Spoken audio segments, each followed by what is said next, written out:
Hi hello ನಮಸ್ತೆ welcome back to my channel. ನಾನು ಶಿಲ್ಪ. ಇವತ್ತು ಮನೇಲೆ ಯಾವ ರೀತಿ ಸುಲಭವಾಗಿ ಚಿಕನ್ ಪೆಪ್ಪರ್ ಫ್ರೈನ ಮಾಡೋದು ಅಂತ ಹೇಳಿ ನೋಡೋಣ ಬನ್ನಿ. ಎಷ್ಟು ರುಚಿಯಾಗಿದೆ ಅಲ್ವಾ? ನೋಡೋಣ ಬನ್ನಿ. ಮೊದಲಿಗೆ ಇಲ್ಲಿ ಒಂದು ಪ್ಯಾನ್ನ ತಗೊಂಡು ಇದಕ್ಕೆ 1 ಟೇಬಲ್ ಸ್ಪೂನ್ ಜೀರಿಗೆ ಹಾಗೂ 1 ಟೇಬಲ್ ಸ್ಪೂನಷ್ಟು ಸೋಂಪು ಕಾಳು, 1 ಟೇಬಲ್ ಸ್ಪೂನಷ್ಟು ಮೆಣಸು ಹಾಕಿ ಚೆನ್ನಾಗಿ ಹುರ್ಕೊತಾ ಇದ್ದೀನಿ.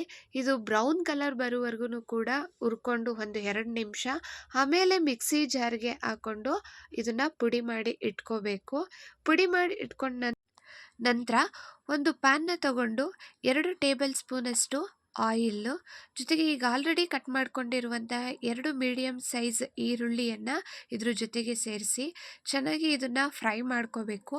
ಅದು ಹಸಿ ಸ್ಮೆಲ್ ಹೋಗುವವರೆಗೆ ಅಂದರೆ 2 ಮಿನಿಟ್ಸ್ ಇದನ್ನು ಫ್ರೈ ಮಾಡಿಕೊಂಡು ಬ್ರೌನ್ ಕಲರ್ ಬರುವವರೆಗೂ ಫ್ರೈ ಮಾಡಬೇಕು. ಅದಾದಮೇಲೆ ಇಷ್ಟು 2 ಕಡ್ಡಿಯ ಕರ್ಬೇವಿನ ಸೊಪ್ಪು ಹಾಗೂ ರುಚಿಗೆ ತಕ್ಕಷ್ಟು ಇಲ್ಲಿ ಉಪ್ಪನ್ನು ನಾನಿಲ್ಲಿ ಸೇರಿಸಿದ್ದೀನಿ. ಜೊತೆಗೆ 1 ಸ್ಪೂನಷ್ಟು ಶುಂಠಿ ಬೆಳ್ಳುಳ್ಳಿ ಪೇಸ್ಟು, 1/4 ಸ್ಪೂನಷ್ಟು ಅರಿಶಿನ ಹಾಕಿ ಇದೆಲ್ಲ ಹಸಿ ಸ್ಮೆಲ್ ಹೋಗುವವರೆಗೂ ಕೂಡ ಚೆನ್ನಾಗಿ ಇದನ್ನು ಫ್ರೈ ಮಾಡ್ಕೋಬೇಕು. ಇದನ್ನ ಚೆನ್ನಾಗಿ ನಾವು ಫ್ರೈ ಆದ ನಂತರದಲ್ಲಿ 1 ಟೇಬಲ್ ಸ್ಪೂನಷ್ಟು ಗರಂ ಮಸಾಲವನ್ನು ಇದಕ್ಕೆ ಆ್ಯಡ್ ಮಾಡಬೇಕು. ಜೊತೆಗೆ ಈಗ ಆಲ್ರೆಡಿ ಪುಡಿ ಮಾಡ್ಕೊಂಡಿರುವಂತಹ ಪುಡಿ ಇವೆರಡನ್ನೂ ಕೂಡ ಮಿಕ್ಸ್ ಮಾಡಿ ಆ ಎಲ್ಲ ಮಸಾಲೆ ಮಿಕ್ಸ್ ಆಗೋ ರೀತಿ ಮಾಡಬೇಕು. ಇದಾದ ನಂತರದಲ್ಲಿ ನಾವು ಈಗ ಆಲ್ರೆಡಿ ತೊಳೆದು ಇಟ್ಕೊಂಡಿರುವಂತಹ ಅರ್ಧ kg ಚಿಕನ್ ತೊಗೊಂಡಿದ್ದೀನಿ. ಆ ಚಿಕನ್ನ ಈ ಮಸಾಲೆ ಜೊತೆಗೆ ಹಾಕಿ ಈ ಮಸಾಲೆ ಎಲ್ಲ ಆ ಚಿಕನ್ಗೆ ಹಿಡಿಯೋ ರೀತಿ ಇದನ್ನು ಮಿಕ್ಸ್ ಮಾಡಬೇಕು.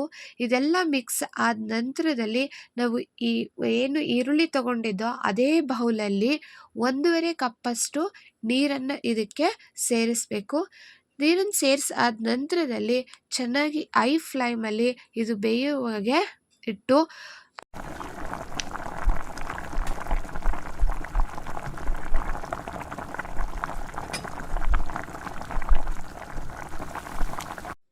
ಇದ್ರ ಮೇಲೆ ಒಂದು ಪ್ಲೇಟ್ ಮುಚ್ಚಿ 15 ಮಿನಿಟ್ಸ್ವರೆಗೂ ಕೂಡ ಅದು ಹಾಗೆ ಬೇಯಬೇಕು. ಅದಾದಮೇಲೆ 15 ಮಿನಿಟ್ಸ್ ಆದಮೇಲೆ ಆ ಪ್ಲೇಟನ್ನು ತೆಗೆದ್ರೆ ನೋಡಿ ಈ ರೀತಿ ಬೆಂದಿರುತ್ತೆ.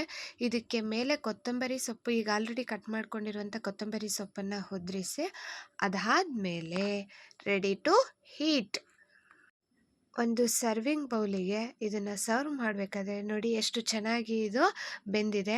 ಇದು ಬೆಂದಿದೆ ಅನ್ನೋದು ಅಲ್ಲೇ ಗೊತ್ತಾಗ್ತಿದೆ. ಇದು ಬೆಂದಾದ ನಂತರದಲ್ಲಿ ಇದನ್ನು ಸರ್ವಿಂಗ್ ಬೌಲಿಗೆ ಇದನ್ನು ಸರ್ವ್ ಮಾಡಿ ಇದನ್ನು ಚಪಾತಿ ಜೊತೆಗೆ ಮತ್ತು ರೈಸ್ ಜೊತೆಗೂ ಕೂಡ ತಿಂದರೆ ತುಂಬ ಚೆನ್ನಾಗಿರ್ತದೆ. ಯಾರೆಲ್ಲ ಚಾನೆಲ್ನ ಸಬ್ಸ್ಕ್ರೈಬ್ ಮಾಡ್ದೇ ನೋಡ್ತಾ ಇದ್ದೀರಾ ಪ್ಲೀಸ್ ಲೈಕ್ ಆ್ಯಂಡ್ ಸಬ್ಸ್ಕ್ರೈಬ್ ಮಾಡಿ. Thanks for watching this video.